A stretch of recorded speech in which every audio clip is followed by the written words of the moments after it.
Yo, welcome back to Think Deeper, the channel where we take everyday behaviors, flip them around, and figure out what your brain is quietly doing behind the scenes.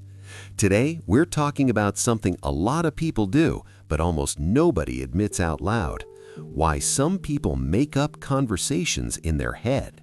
You know exactly what I'm talking about: imaginary arguments, practice explanations, fake conversations in the shower that somehow go way better than the real ones ever do.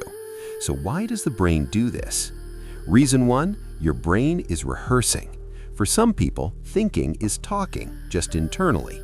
Running conversations in your head is how the brain prepares for future interactions.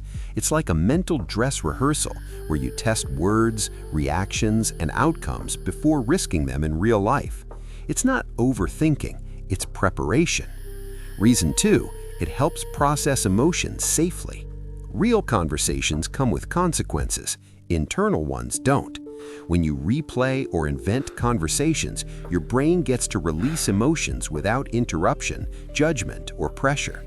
Anger, frustration, excitement, all of it can come out without having to manage someone else's reaction in real time. It's emotional processing with training wheels.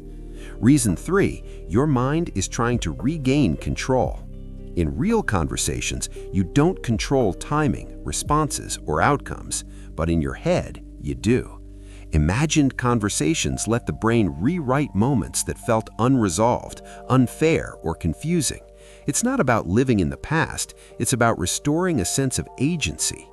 Reason four, it's a form of self-regulation. Talking things out internally helps organize thoughts. It turns vague feelings into structured ideas. For people with busy or anxious minds, inner dialogue creates mental order. Silence can feel chaotic. Internal conversation gives the mind something stable to hold on to. Reason five, it's how some people think best. Not everyone thinks in pictures. Not everyone thinks in silence. Some people think in dialogue. They understand themselves by talking, even if no one else is there.